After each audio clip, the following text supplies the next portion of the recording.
Coco Martin, muling tumulong sa mga artistang walang proyekto. Isa-isang isasalang sa Sigabo, muling pinatunayan ng aktor at direktor na si Coco Martin ang kanyang malasakit sa kapwa-artista.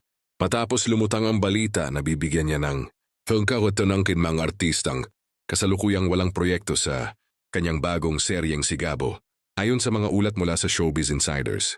Personal umanong, kinakausap ni Coco ang ilang aktor at aktres na matagal nang hindi napapanood sa telebisyon upang mabigyan ng papel sa naturang proyekto. Isa-isa raw itong isasalang sa serye upang muling maipakita ang kanilang talento sa harap ng mga manonood. Hindi na bago kay Coco ang ganitong hakbang dahil kilala siya sa pagbibigay ng oportunidad sa mga veterano at artistang matagal. Nang walang exposure sa kanyang hit series na FPJ's Batang Quiapo, marami rin siyang naipasok na mga artista na muling nabigyan ng proyekto at nakabalik sa spotlight. Dahil dito, lalong tumataas ang excitement ng mga fans sa inaabangang proyekto ni Coco kasama ang partner niyang si Julia Montes.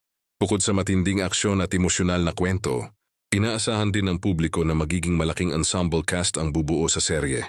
Sa ngayon ay patuloy pa rin umano ang finalization ng casting ng Sigabo, dahilan kung bakit naantala rin ang inaasahang pag-airing nito. Ayon sa ilang source, mas pinipili raw ni Coco na paghandaan ng mabuti ang bawat detalye ng proyekto upang masigurong magiging dekalidad ang palabas. Samantala, maraming netizens ang pumuri sa aktor dahil sa patuloy nitong pagtulong sa kapwa-artista.